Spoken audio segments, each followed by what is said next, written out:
Welcome back to the Total Death edition of Plants vs Zombies, the mod that makes the game about 8 times harder than usual. This is part 2 of the series, so go watch part 1 first if you haven't already.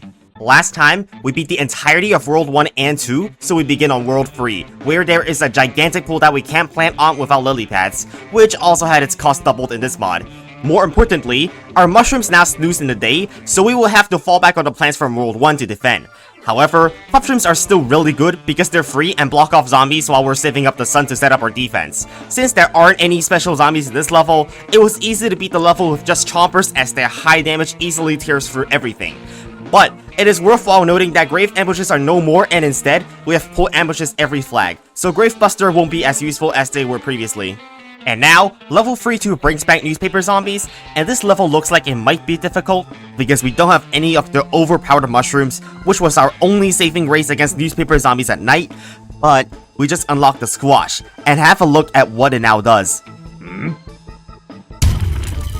I think this might just be the best plant so far. Squash was already extremely good in the original game, and it is now also an ice room at the cost of only 50 sun.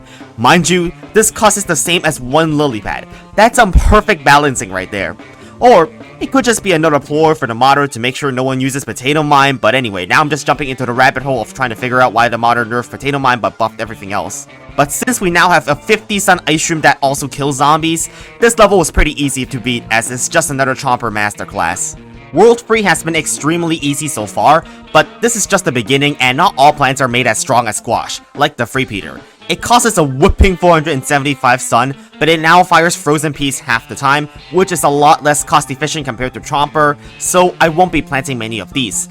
But here comes the new zombie, and what's different about the snorkel zombies, you ask? Wait, what? No, wait, what? No, oh, no way. Oh my god. Snorkel zombies now deal infinite damage. It even says that on the almanac. Its attack strength is infinity. I guess this is the only time the fact that snorkel zombies unsubmerge slower if a lily pad is planted on top of them matters, since it gives us more than just 1 frame to kill the snorkel zombie.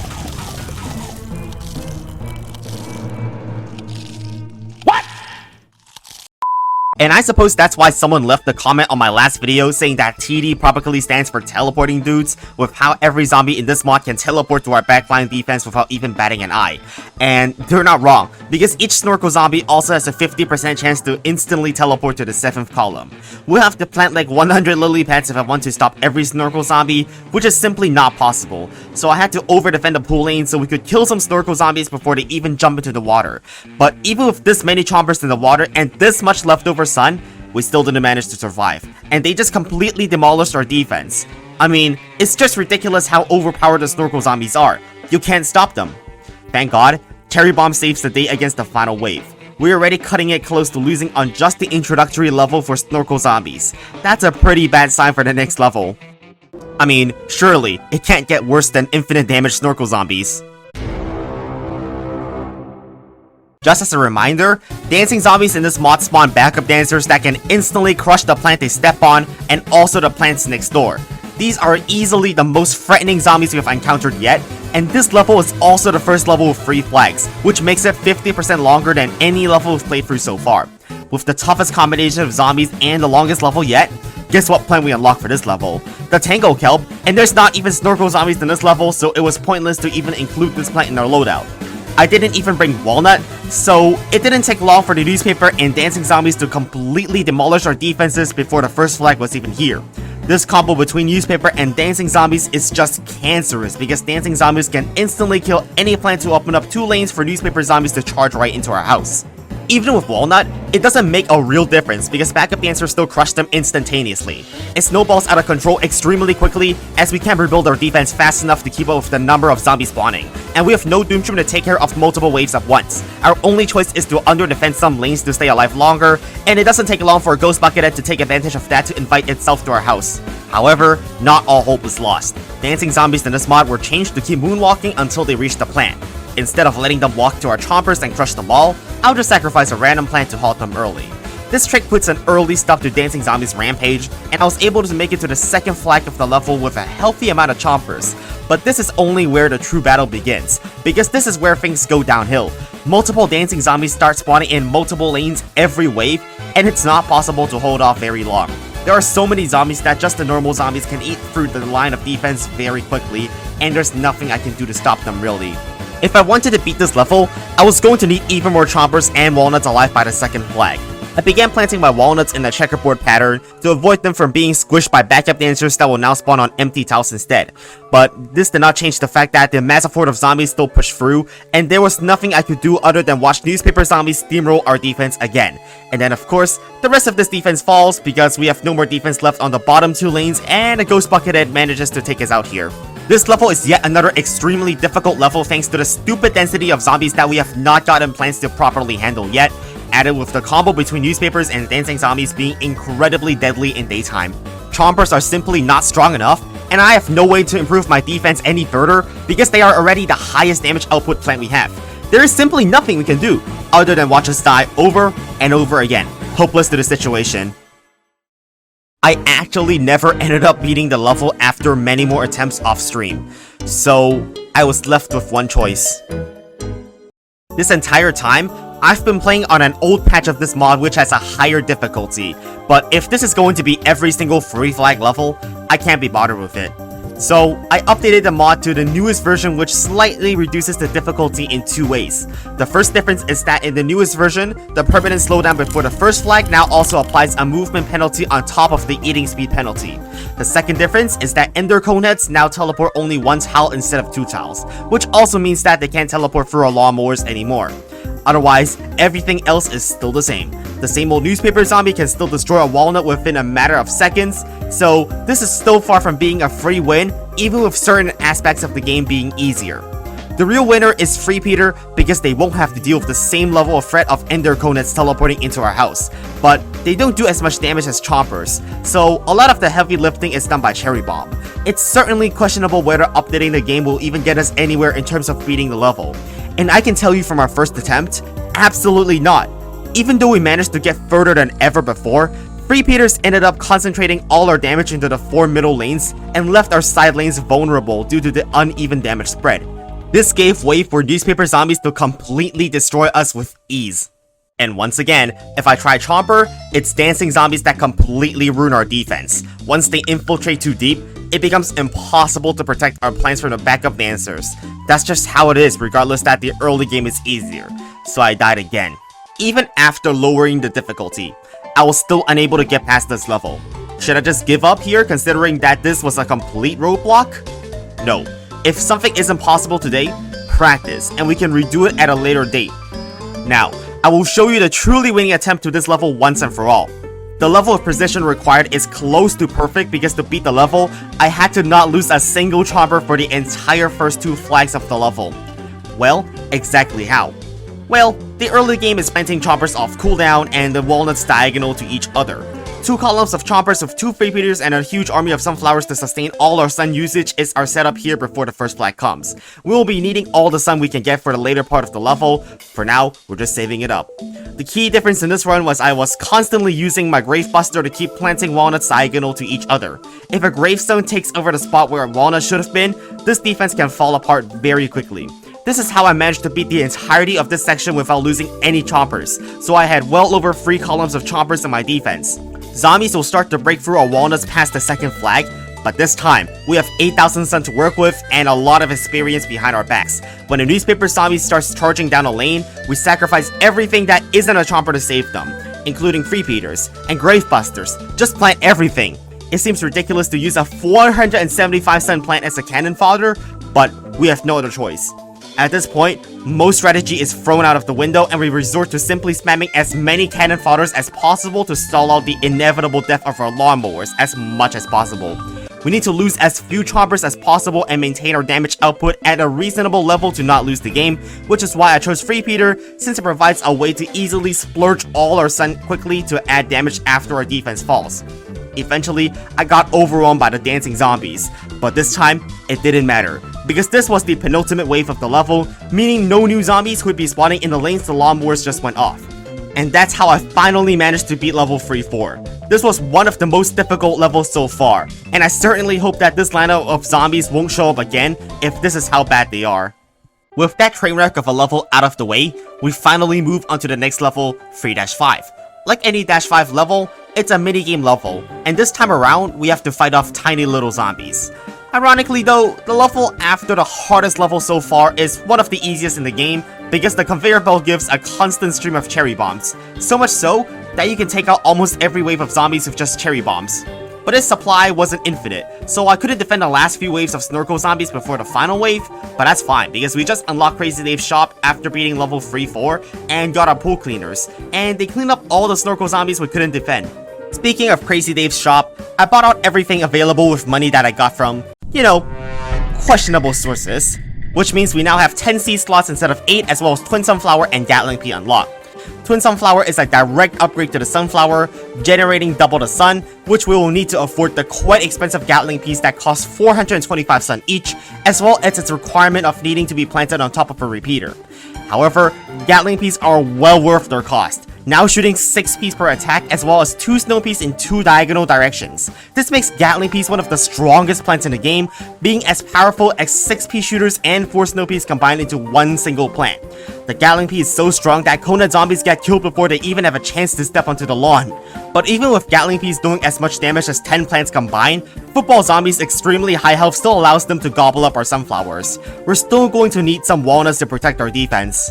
However, Zombonis are going to be the true test of how strong our defense is because they now move much faster and also have more health than a Gargantuar, surviving a potato mine and a cherry bomb before dying.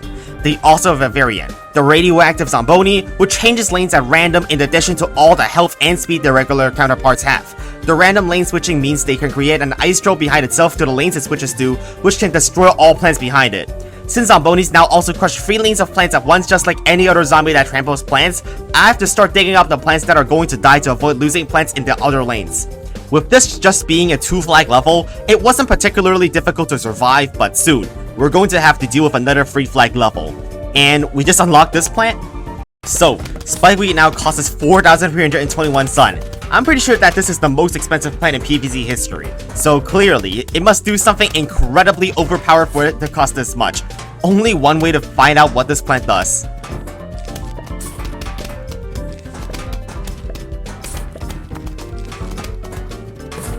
Well, turns out it's just the same plant as in vanilla. So yeah, it was a scam to make us dump all our sun.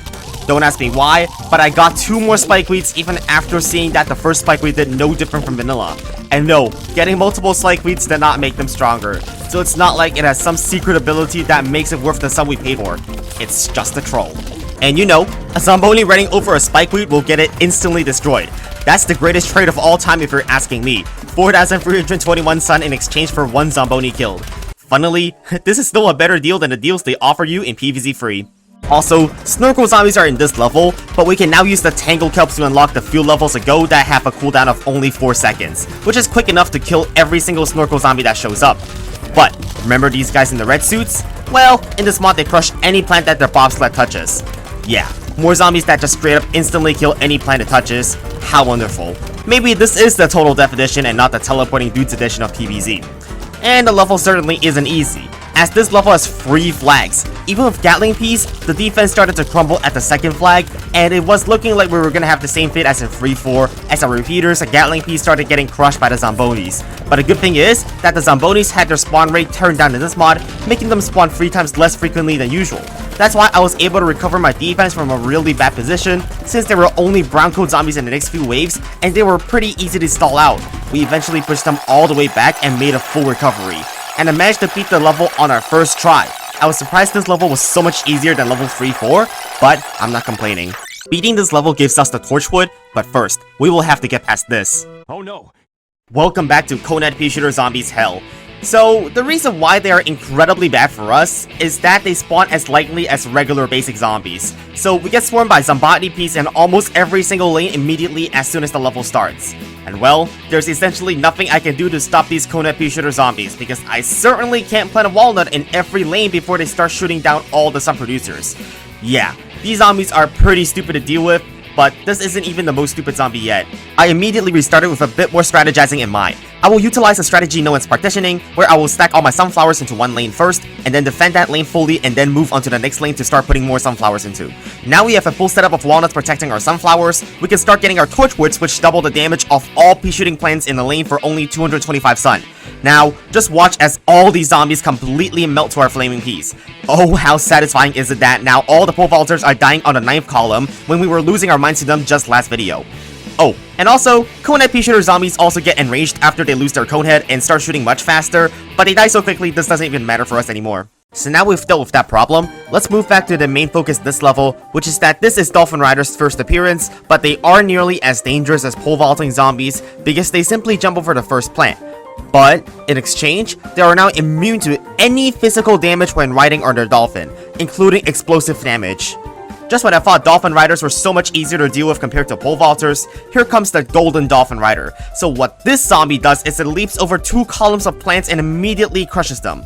It's not even like the pole vaulting zombies where you can stop them before they jump, because they cannot take any damage once they jump into the water.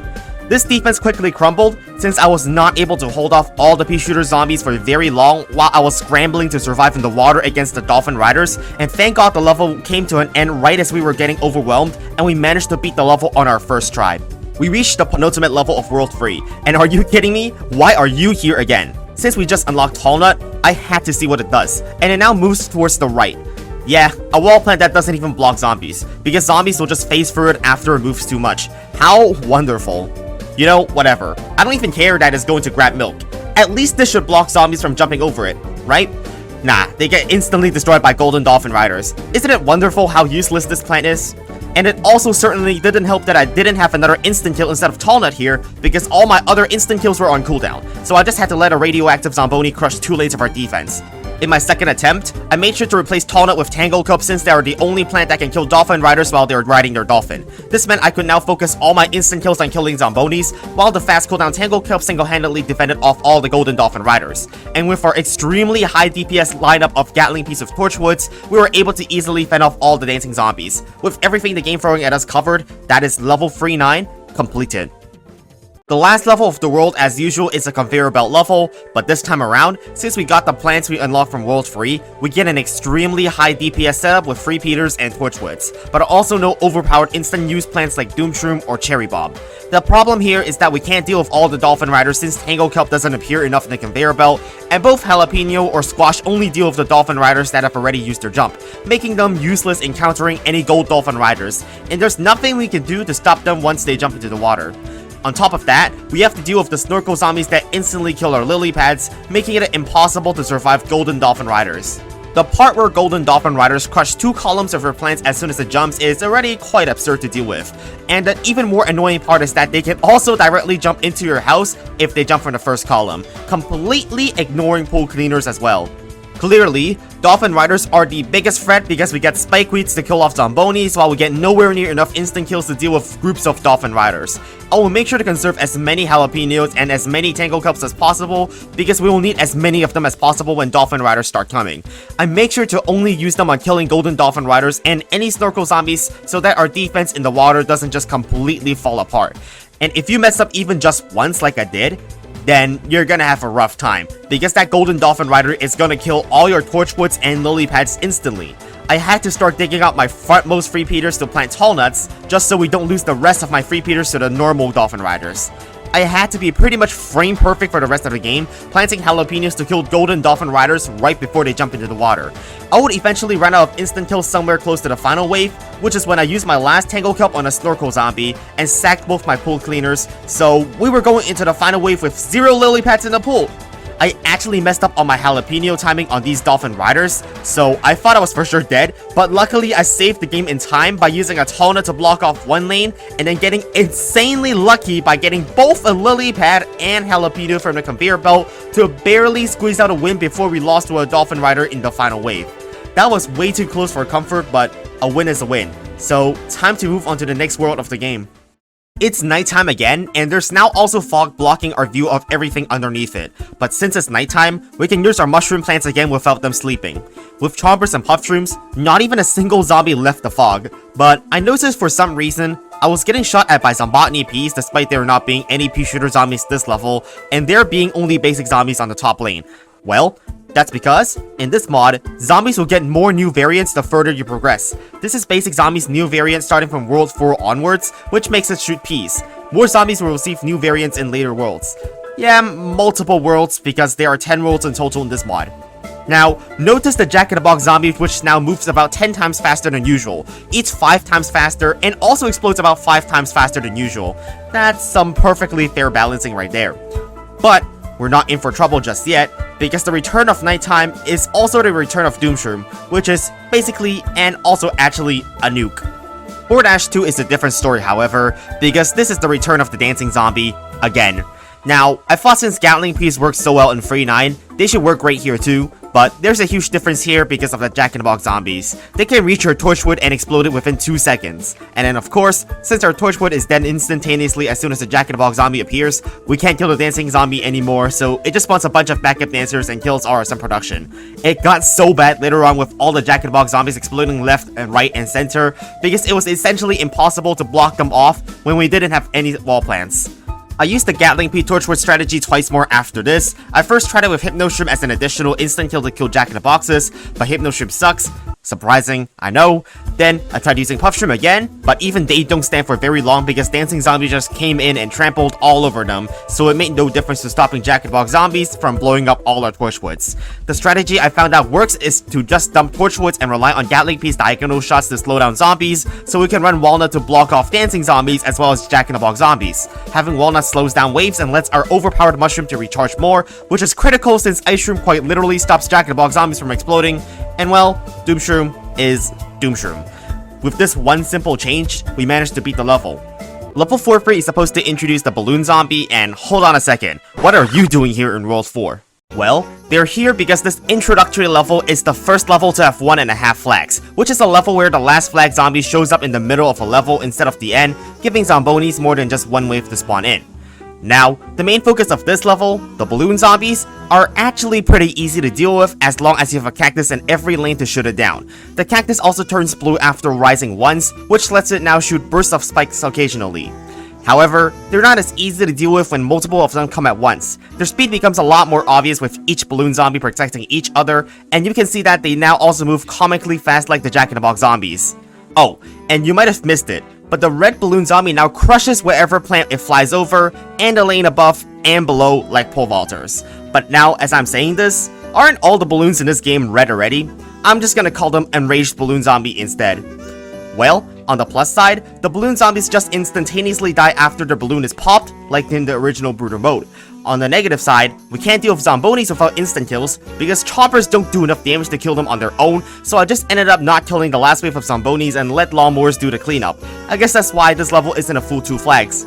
We finally unlocked the blower on level 4-4, so we can finally blow away the fog to uncover what's underneath it. It also damages and slows down all zombies when planted, so we'll be using this outside of levels with balloon zombies for its board-wide slow effect. Since we have Blower to slow zombies down, we don't want Torchwoods to cancel out that slowing effect, so we won't be using them with our Gatling piece. Additionally, I found out that to counter Dolphin Rider zombies, you don't even really need Tangle Kelp, since just having a lot of sun means we can plant a bunch of sacrificial lily pads and force Dolphin Riders to jump earlier, and then let Gatling piece clean them up. Plus, we have Doomshroom now it's nighttime, so we can easily kill off all the Dolphin Riders in one go whenever we desire, and we managed to beat level 4-4 on our first try as well. And it's finally time for not a conveyor belt minigame, Base Breaker. But this level is so easy, it's not even worthwhile for me to commentate on it because it's impossible to lose as long as you just plant squashes on each zombie for the first 2 stages, and then we can just let our lawnmowers go on the last stage. Digger zombies are introduced in 4-6, and of course, Michael Jackson makes a return again for whatever reason. However, the upcoming few levels are about to be easy to get through as we unlock the Cattail after we gave Crazy Dave a tackle on 4-4, and this plant is insanely OP because it can target anywhere on the screen, and it's also gotten a double damage boost from the original game. Even the dancing zombies don't stand a chance against how strong Cattails are.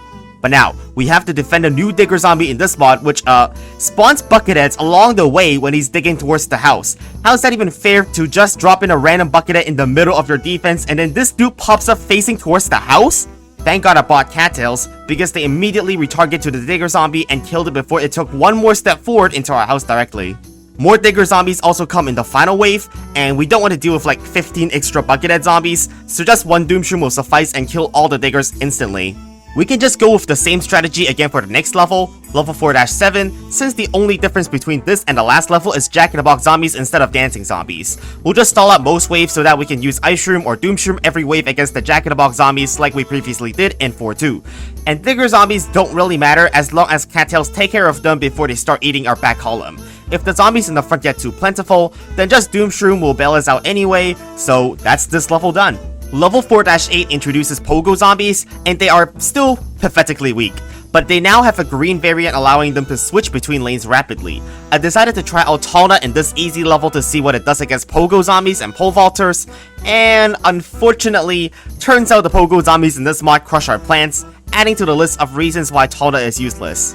And now, we have reached the penultimate level of World 4, where all zombies introduced in World 4 are here, but there are also newspaper zombies. However, we now have an extremely powerful plant, which is the pumpkin, the wall plant that takes up no space at all. It now also transforms into a squash upon death, so we don't even have to worry if it dies that we can't defend a newspaper zombie, because well, the plant itself is our defense. We now also have Magna Shroom, which prevents Jack-in-the-Box zombies from exploding, but most importantly, they remove the Digger zombies' pickaxe to force it out of the ground and stop it from spawning more Buckethead zombies. That's like 3 fewer Buckethead spawn for every Digger zombie pulled out of the ground early. And that's just the entire level because it only had 2 flags. So now, let's move on to the last level of World 4. But this has got to be one of the worst levels in the entire game.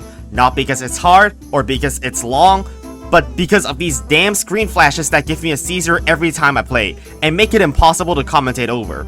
This level was also super easy thanks to Starfruit, which now shoots twice as fast compared to before, so we destroyed the level and it wasn't even close to how difficult the last level of World 3 was. What a lame way to end this video with such an easy level. But this is far from the end of our journey, as we still have 6 more worlds to take on.